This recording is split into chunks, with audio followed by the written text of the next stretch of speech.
Well, I'll tell you where I'm from. I'm from a town a little west of here. And I have to tell you, our city hall is under occupation. The mayor's office has a communist. The city council are socialists. The people living on the street in the front are anarchists. So that's where I'm from. So it's great to be out here today, to stand here and see all these flags and never put them down. Never put them down.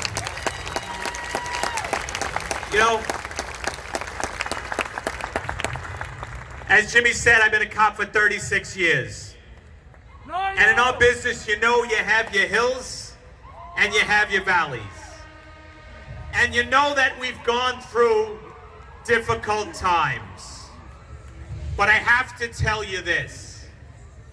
Folks always ask me, first they say you're shorter in person. Then they ask, why you're so angry? And you know what? I can't say that I'm actually angry. But I can say this. I'm worried. I'm really worried. I'm worried because I see the world that we created, the world that we protect, the world that my father fought in World War II for is disappearing. That's right. And it doesn't make any sense. And what we're here today is to show that there's folks in all of our neighborhoods, whether it's in my town, or it's in your town, whether it's out east, or it's out west. This is what our community is made of. So, you know when they demonize law enforcement, in the last 6 months, where we went from the heroes to the demons? Do you remember, there was a poem on September 11th, that we have some families here that lost their loved ones on September 11th. And as it led up, I find September 11th is harder to deal with now than it was then. I think we were all just trying to survive.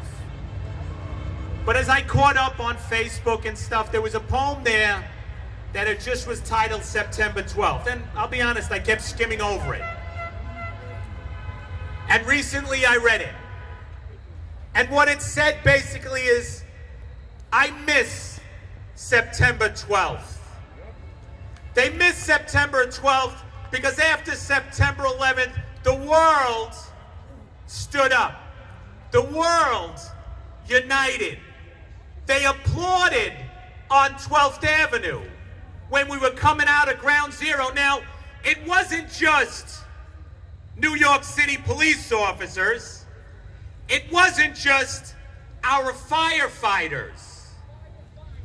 I remember getting on the LIE well into Queens, heading into Manhattan on the 12th.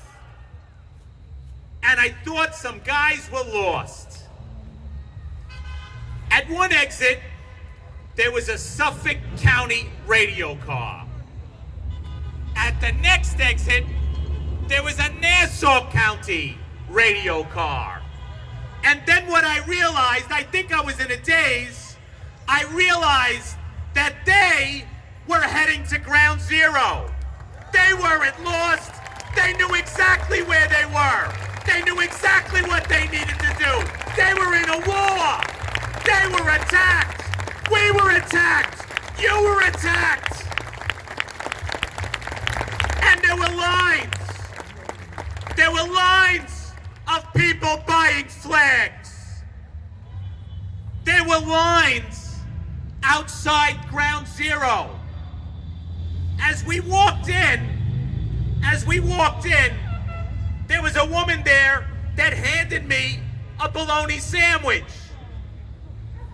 And I realized that that woman went into her refrigerator, took what she had, and did what she could and handed me a sandwich. That's what America is. This is what America is. And you know what? As we stand here today, and yes, I have to admit, I'm angry. I can't help it. But you know what I'm not? I'm not afraid. There's so many people in this world that are afraid. They're afraid of the criminals. They're afraid of what might happen. But do you know why I'm not afraid? As I stand on this stage and I'll say whatever I want, I'm not afraid because I know there's law enforcement in this crowd that would rush this stage, would circle me and allow me to say what I believe. Allow me to pray as I will. Allow me to love who I love. Allow me to do the job that I do. That's what you do. You know, these blue line flags that are here, you know, people are even trying to demonize what that blue stripe stands for. I'll tell you what that blue line stands for. It stands for my freedom, like our American flag. It stands for those great women and men before me who were better than me, who did more than me, who gave their lives for me. That's what that blue line stands for. And no one will ever take either one of these flags. My father wouldn't let them take that American flag. I won't let you take that blue line flag. And none of us will allow them to take the memory of those that went before us. You know, as we stand here, and we heard you speak, and then we heard you speak. As we were here, we realized there's others that are pushing through the crowd. There's others who are standing in the crowd with their head down that are feeling your pain. We also have the crowd here, other families of police officers who gave their lives in the line of duty. We have Mrs. Sledge. I saw her up over here when I came in. Her husband was killed in the over here, there we go. Killed in the 6-9 precinct. He was dragged to his death. When I was a young man, I heard it. As a young man, I cried because I realized how brutal it was. But then I got to know you. I got to know you and your strength. But it doesn't end there. I spoke of September 11th. Also in the crowd is Maggie McDonald and her daughter. Where is she? She's here. I met her probably on September 12th as well. And I realized why her husband was willing to give his life, because I met his family. And your family was like my family.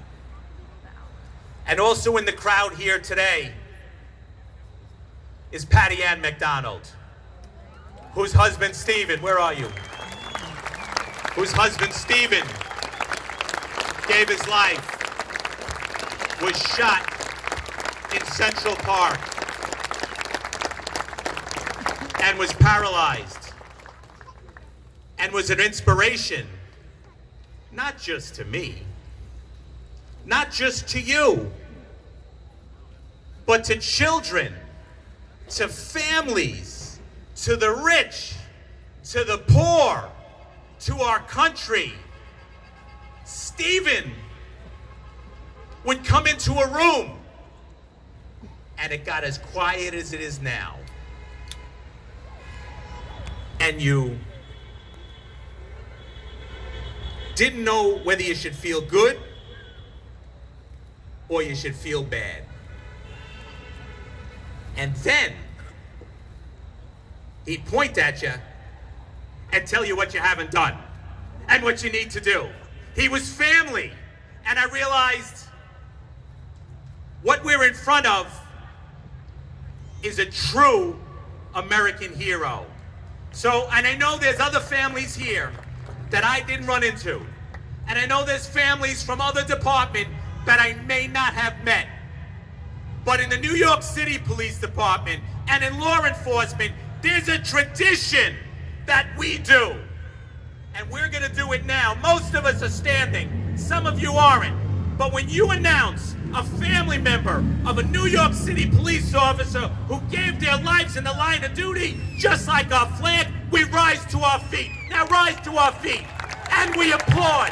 And we applaud. We applaud. It may sound odd, but we applaud because that's the respect we have for you, and you deserve it. And I thank you for it. Now,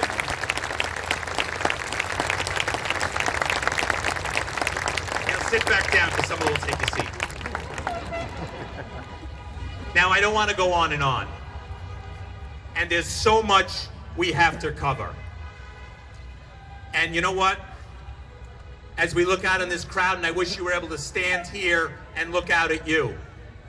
There's some folks in this crowd that when they leave here are going to go to their station houses. They're going to slide behind the wheel of that radio car, and they're going to go on patrol. Let's thank them for not only what they did yesterday, what they do today, and what they're willing to do tomorrow. Let's hear it for them. You know what? This fight, and make no mistake about it, this is a fight. It's a fight we need every last one of you. Yes, we need you to vote, but we need you to be loud. We need you to have those uncomfortable conversations because there's conversations going on. Now, I have a high school diploma. I didn't go to college. But there's some college professors that are teaching our young folks that what we stand for should be torn down. They're teaching these folks that New York City police officer, Nassau, Suffolk, Trooper, MTA, who am I leaving out? All of y'all. They're teaching them that we're the demons.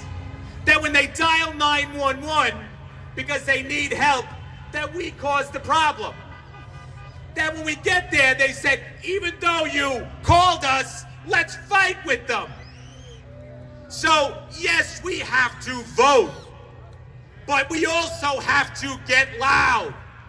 We also cannot be afraid. We have to say, no, you're wrong. We have to go out there and we have to save our job.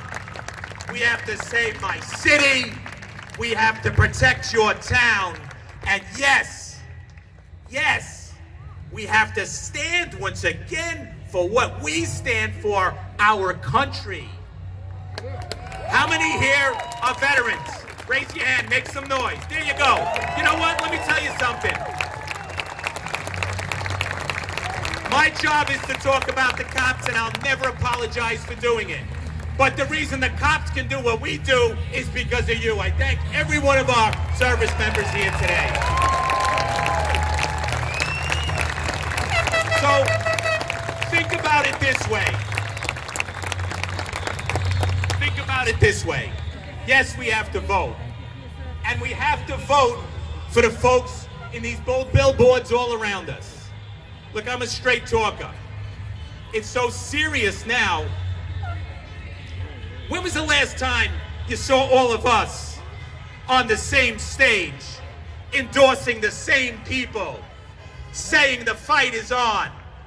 So when we vetted these folks, the questions I asked, we asked them, and they answered yes. So yes, we need to vote to keep the most powerful voice in the most powerful office in our country. We need President Trump in that office.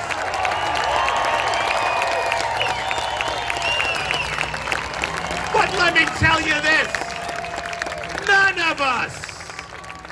None of us who have the privilege of serving and getting elected do it on our own. None of us.